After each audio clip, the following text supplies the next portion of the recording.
जय श्री राधा रानी सरकार की, जय श्री कृष्ण भगवान की, जय श्री लक्ष्मी नारायण जी भगवान की, जय कार्तिक मास महत्य की। मंदिर श्री बंसी वाले महात्मा यूट्यूब चैनल की ओर से आज हम आपको कार्तिक मास महत्य के 24वें अध्याय की परम सुंदर कथा को सुनाने जा रहे हैं।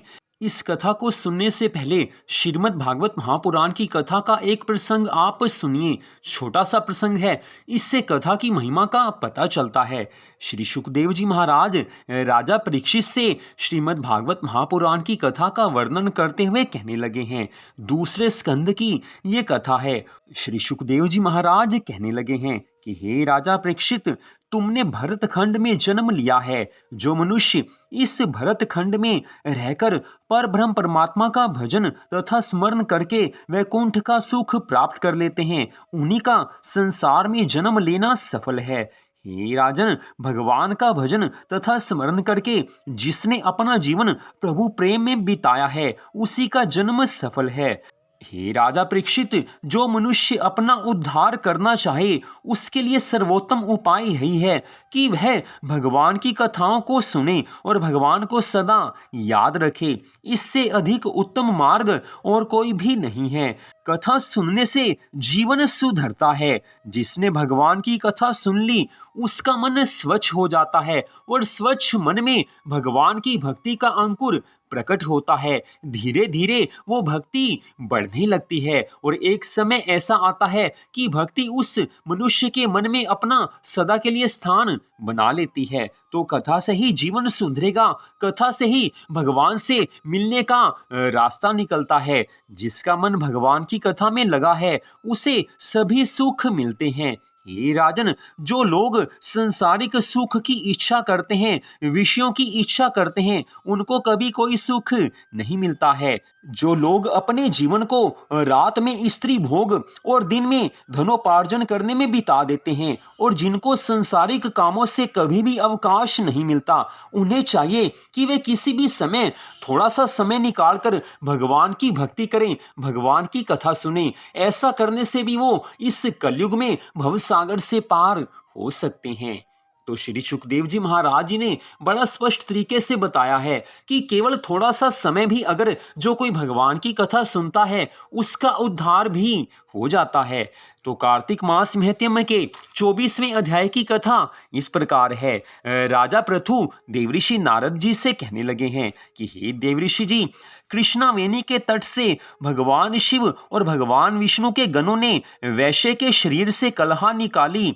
आपने उनको बचाया। ये उन नदियों के प्रभाव से हुआ अथवा उस क्षेत्र की महिमा के कारण हुआ। हे धर्मज्ञ, इसमें मुझे बड़ा संदेह है। अपनी कृपा से मेरे इस संदेह को आप दूर कीजिए। देवऋषि नारद जी आज राजा पृथु के इन वचनों को सुनकर कहने लगे हैं कि हे राजन, कृष्णा साक्षात भगवान श्री कृष्ण जी का शरीर है और वेणी भगवान शिव जी का स्वरूप है। इनके प्रभाव को चतुर्भुज ब्रह्मा जी भी नहीं कह सकते हैं, तो भी उनकी उत्पत्ति को मैं कहूंगा। उसको सुनो। पहले चाक्षुष मनवंतर में ब्रह्मा जी ने रमणीक सह्यादि के शिखर पर यज्ञ करना चाहा था। यज्ञ की सामग्री इकट्ठी करके देवगणों के साथ वह श्री हरि विष्णु भगवान और भगवान शिव को संग लेकर जब शिखर पर जा पहुंची, ब्रह्मदेवत मुहूर्त में भृगु आदि ने उनकी दीक्षा विधान के लिए प्रीति पूर्वक समाज की और उनकी स्वरा नाम की पत्नी को बुलाया है, लेकिन उसने वहां आने में विलंब किया है। तब भृगु ऋषि श्री हरि विष्णु भगवान जी से कहने लगे हैं कि हे प्रभु, आपके बुलाने पर भी वह नहीं आई। मुहूर्त बीता जाता है, अब दीक्षा विधि कैसे होगी? उस समय श्री हरि विष्णु भगवान जी कहने लगे हैं कि जो स्वरा शीघ्र नहीं आती, तो वहां गायत्री को बिठाकर दीक्षा विधान करवा दीजिए। क्या इस पवित्र कार्य के लिए वह पत्नी होते हुए भी योग्य नहीं है?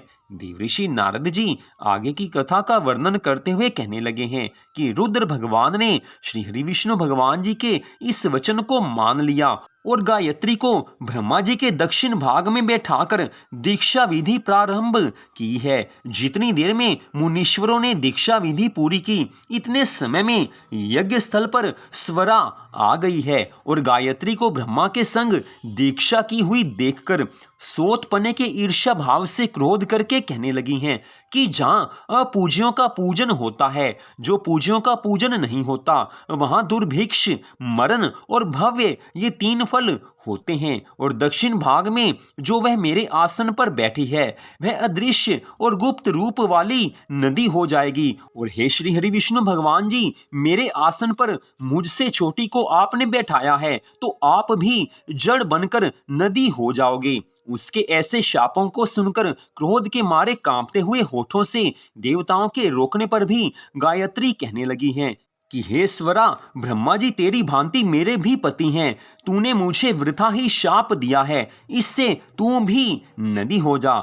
देवऋषि नारद जी कहने लगे हैं कि इसके बाद भगवान श्री हरि विष्णु जी और सब देवता हाहाकार करके दंडवत प्रणाम करके स्वरा से प्रार्थना करने लगे हैं कि हे देवी, अब जो हम ब्रह्मादिक सब देवों को तुमने शाप दिया, जिससे हम सब जड़भूत नदी बन जाएंगे, ये तीनों लोग उस समय नष्ट हो जाएंगे। ये शाप तुमने क्रोध में बिना किसी विचार के दिया है, अतः इन्हें लौटाना चाहिए। अब स्वरा कहने लगी हैं कि हे देवताओं, आपने यज्ञ के प्रारंभ में श्री गणपति जी महाराज जी का पूजन नहीं किया था, इससे मेरे क्रोध से ये विघ्न निस्संदेह पैदा हुआ है। मेरा यह वचन निश्चय है, ये झूठा नहीं हो सकता है। इससे आप सब अपने अंशों से जड़भूत होकर नदी हो जाओ, और हम दोनों सोत भी अपने अंशों से नदियां बन पश्चिम दिशा की ओर बहेंगी।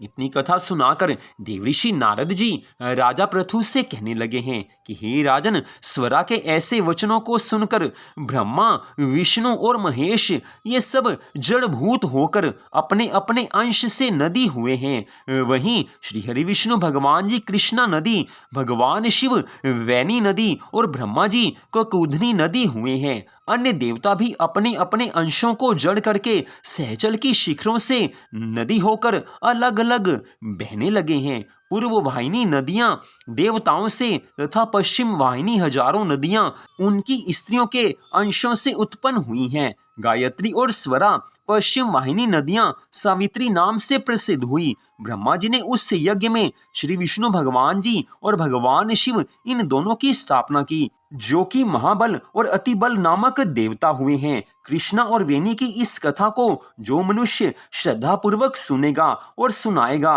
उसे कृष्णा और वेणी में स्नान करने का तथा उस तीर्थ में यात्रा करने का संपूर्ण फल अपने आप प्राप्त हो जाएगा। तो यहीं पर आज की इस कथा का विश्राम होता है। हमारे हिंदू धर्म में यही सबसे बड़ी विशेषता है कि किसी के अंदर पूरी श्रद्धा भावना है तो भगवान ने मनुष्य के उद्धार के लिए एक नहीं सैकड़ों उपाय बनाए हुए हैं। भगवान की कृपा को कभी अनुभव करके देखिए कि कार्तिक मास भगवान की कृपा से बना है, अन्यथा भगवान को कोई आवश्यकता नहीं थी कि वो कार्तिक मास बनाते और ऐसे पूजा का नियम का विधान बनाते। ये सब कुछ हमारे उद्धार के लिए ही है। भगवान मनुष्य मात्र का उद्धार करना चाहते हैं। मनुष्य जीवन भर पाप कर्म करता है। बड़े कम क्षण ऐसे होते हैं जब उसका मन भगवान में लगता है। तो भगवान को यह मालूम था कि आने वाले कली काल में मनुष्यों का मन भगवान में नहीं लगेगा, पाप कर्मों में उनका मन लगा रहेगा। इस कारण भगवान ने ये कार्तिक का मास बनाया है। इस कार्तिक मास में अगर कोई श्रद्धा भावना से थोड़ी सी भी भक्ति प्रतिदिन करता है तो उसके पूर्व जन्मों के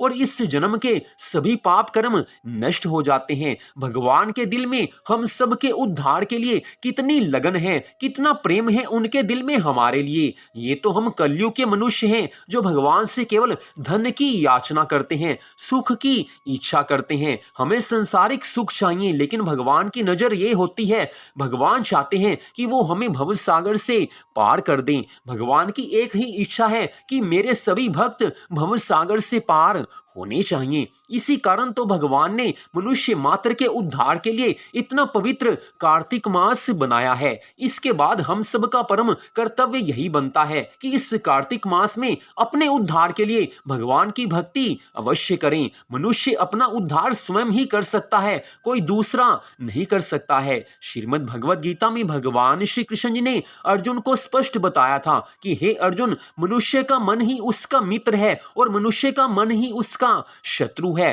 अर्थात कोई दूसरा बाहर वाला शत्रु या मित्र नहीं हो सकता है। जिसका मन भगवान की भक्ति में लगा हुआ है उसका मन उसके लिए मित्र का कार्य करता है, और जिसका मन संसारिक सुखों में, भोग विलास में लगा हुआ है, विषय भोगों में, काम भावना में लगा हुआ है, उसका वही मन उसके लिए शत्रु की तरह कार्य करता है। कई बार ऐसा लगता है कि बाहर वाले हमें दुख देते हैं, लेकिन सच्चाई तो यही है कि हमारे पूर्व जन्मों के कुछ ऐसे पाप कर्म होते हैं जिसके कारण हमें ऐसा आभास होता है कि सामने वाला दुख दे रहा है, लेकिन हमारे पूर्व जन्मों के पाप कर्मों के कारण हमें दुख मिलते हैं। निमित्त कोई ना कोई बन जाता है। अगर हमारे जीवन में अब से शुभ कर्म होते रहेंगे, पुण्य कर्म होते रहेंगे, तो धीरे धीरे पुराने पापों का नाश होता रहेगा और आगे हमारा आने वाला जो जीवन है वो सुखमय ढंग से बीतता जाएगा। तो भगवान की भक्ति से अब भी फायदा है और आने वाले समय में भी फायदा है, और सबसे बड़ी बात यह है कि भगवान की भक्ति से ही मनुष्य भवसागर से पार हो सकता है। और इस कार्तिक मास को व्यर्थ नहीं गंवाएं। जितना अधिक हो सकता है भगवान की भक्ति करते रहिए, भगवान को याद रखिए, भगवान प्रसन्न हो जाएंगे और आपको भगवान की कृपा मिलेगी। और जो कार्तिक मास में भगवान को प्रसन्न कर लेते हैं उसके बाद शेष 11 महीनों में भगवान की कृपा उनके ऊपर अपने आप बरसती रहती है। इस मास में जिसने भगवान को प्रसन्न कर लिया उसके मन में भक्ति महारानी सदा के लिए अपना निवास बना लेती है। फिर 11 महीने उसका मन अपने आप भगवान में लगा रहता है। तो कार्तिक मास की इस कथा को आपने सुना, आप सबका हार्दिक धन्यवाद। भगवान श्री राधा कृष्ण जी की अनंत कृपा सदा आप सब पर, आपके परिवार पर बनी रहे। इसी मंगल कामना के साथ जय श्री राधा रानी सरकार की, जय श्री कृष्ण भगवान की, जय श्री लक्ष्मी नारायण जी भगवान की, जय श्रीमद् भागवत महापुराण की, जय श्रीमद् भगवत गीता की, जय तुलसी माता की, जय सदगुरुदेव श्री बंसी वाले महाराज की, जय कार्तिक मास महत्म्य की। जय जय श्री राधे, जय जय श्री राधे, जय जय श्री राधे श्याम।